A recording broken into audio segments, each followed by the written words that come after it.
Buenos días. El día de hoy vamos a ver lo que es el teorema Norton, el cual establece que cualquier red de corriente directa lineal bilateral de dos terminales puede ser reemplazada por un circuito equivalente que consista de una fuente de corriente y un resistor en paralelo, como lo observamos en el siguiente circuito. Tenemos lo que es la fuente de corriente Norton en paralelo con la resistencia Norton y tenemos el par de terminales A y B. Para nosotros poder realizar el circuito equivalente en Norton, pues necesitamos hacer lo siguiente: retirar lo que es la porción de la red a través de la cual se encuentra el circuito equivalente Norton, posteriormente marcar las terminales. El paso número 3 sería calcular la resistencia Norton, que estableciendo primero que todas las fuentes sean cero y encontrando luego la resistencia equivalente que se encuentra entre las terminales marcadas, es decir, inhabilitar las fuentes de energía. En este caso, si nosotros contamos con una fuente de voltaje, tendríamos que sustituirlo por un cortocircuito, es decir, si tenemos una fuente de corriente, sustituirlo por un circuito abierto.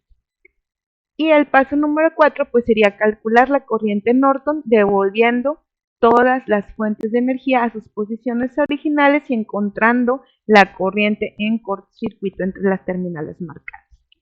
Si nosotros ya observamos los videos de lo que es el circuito Thevenin, pues observamos también que los circuitos equivalentes en Thevenin y Norton también pueden encontrarse uno a partir de otro, pues recuerden que podemos utilizar lo que es la conversión de fuentes para realizar. Y aquí tenemos dos circuitos equivalentes. Vamos a hacer un ejemplo para que esto nos quede más claro cómo lo podemos hacer. Bueno, en el ejemplo 1 nos pide que encontremos el circuito equivalente Norton para la siguiente red.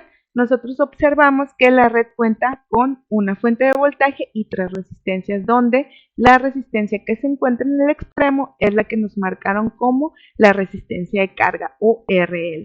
Entonces, primero vamos a retirar lo que es la resistencia RL y marcar las terminales para poder trabajar con el circuito que tenemos aquí.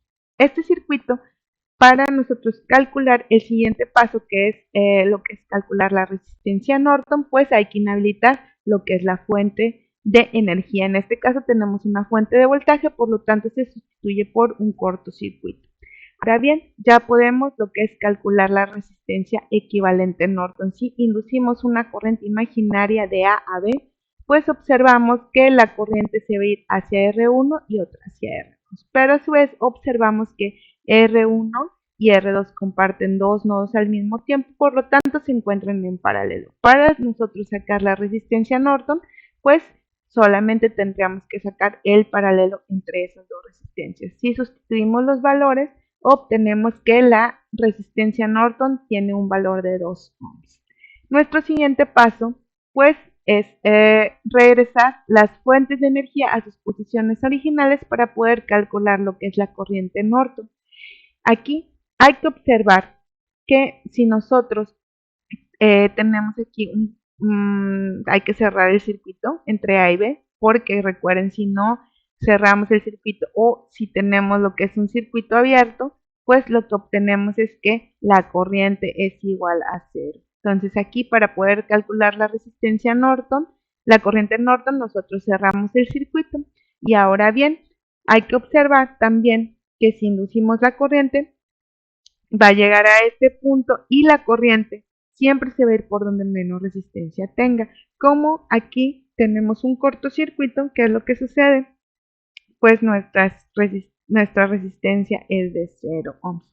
Por lo tanto, la resistencia R2 no va a estar trabajando. Toda la corriente se va a ir por esta rama, ¿verdad?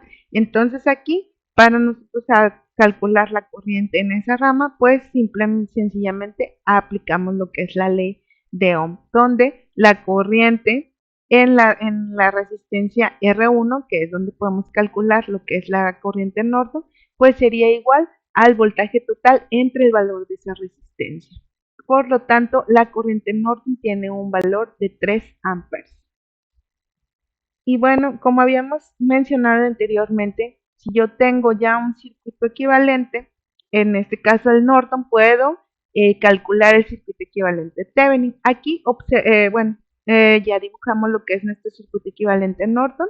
Tenemos lo que es la fuente calada de 3 amperes en paralelo con la resistencia Norton con valor de 2 ohms y la resistencia de carga. Aquí ya tenemos nuestro circuito equivalente. Si nosotros queremos formar el circuito equivalente Thevenin, pues bueno, primero hay que saber que la resistencia que se encuentra entre A y B, pues era la resistencia Norton, ¿verdad? También cuando tenemos inhabilitadas las fuentes de energía y también esta es nuestra resistencia Thevenin. Por lo tanto, de mi circuito yo ya tengo lo que es el valor de la resistencia Thevenin, que es igual al de la resistencia Norton, ya lo puedo poner.